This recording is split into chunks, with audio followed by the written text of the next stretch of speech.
Assalamu alaikum. Hope all of you would be fit and fine and your studies would be going good. Today's our topic would be the laws of inheritance.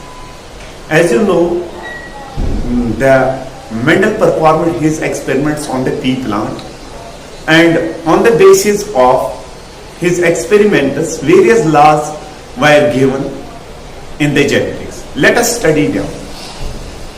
Now today's topic would be laws of inheritance.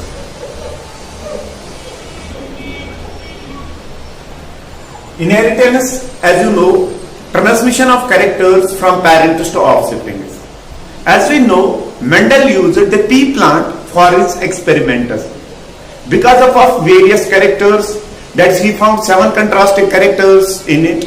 The pea plants were easy to grow. It produced the many seeds. It shows the cross as well as self-pollination, and it was a bisexual plant. Let us take the simple example. Let us take a tall pea plant and a dwarf pea plant. Let us take these two. That is, we took the tall and the dwarf pea plant. As per the first law, that is law of inheritance of characters, or we can simply say law of unit of inheritance of characters. Mendel said us that every character is controlled by a pair of factors, that is genes. Whether it is the height, whether it is the color, whether it is the shape. That is the first law of inheritance. That is, every character is controlled by a pair of factors. Let us take this as capital T, small t, small t.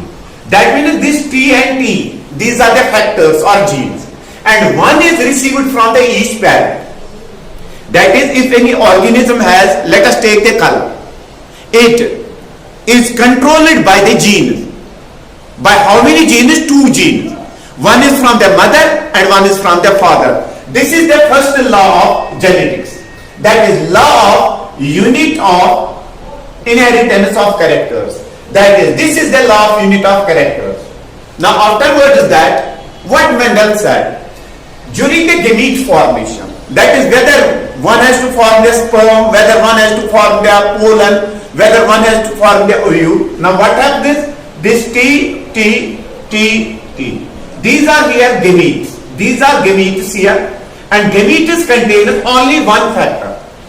That is second law, that is called as law of, ध्यान रखिएगा यहाँ पे, law of segregation of factors.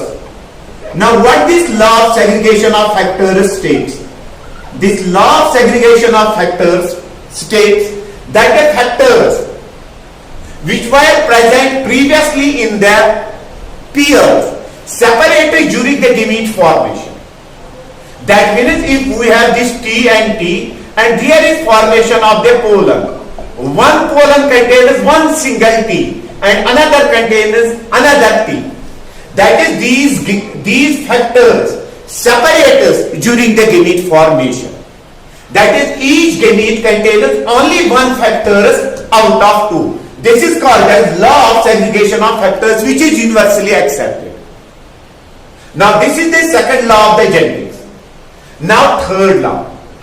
When we pollinate or when we fertilize the gametes, now what happens? Here this is capital T, this is small t, this is capital T, this is small t.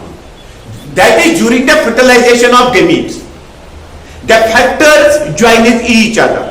Just like this, capital T from one parent and small t from one parent. And out of these 2 factors, only one expresses itself. That means it here contains tall gene as well as dwarf gene. But only tall expresses itself and it becomes tall. That means Mendel stated that if an organism has 2 genes, one from mother and one from father, only one gene, that is either the gene of the mother or of father, can express itself and become dominant. Just like in this case, this becomes tall and this becomes tall. That is, the tall gene of the parent expresses itself, and this is here called as law of segregation of This is here called as law of dominance. Now, from the monohybrid cross, we studied that there are three laws of inheritance. First, every character is controlled by a pair of factors, that is gene. One received from the each parent. This is called as law of unit of characters. Now, second one is law of segregation of factors. Now, what this law of segregation of factors states? It states that the gametes separates during, that is the factor separates during the gamete formation, so that each receives only one factor. That gametes contain only one gene. Now, afterwards is that we have studied law of dominance. Now, law of dominance states that when an organism contains two factors, one from mother and one from father, only one character expresses itself, just like in this case tall and tall, that is the tall gene expresses itself. These were the three laws which Mendel gave us on the basis of their monohybrid cross. In the next video we will study about the law of independent assortment, which was given by the Mendel after dihybrid cross. Hope you would like the video. If you liked the video, please subscribe, comment and share on the video. Thank you.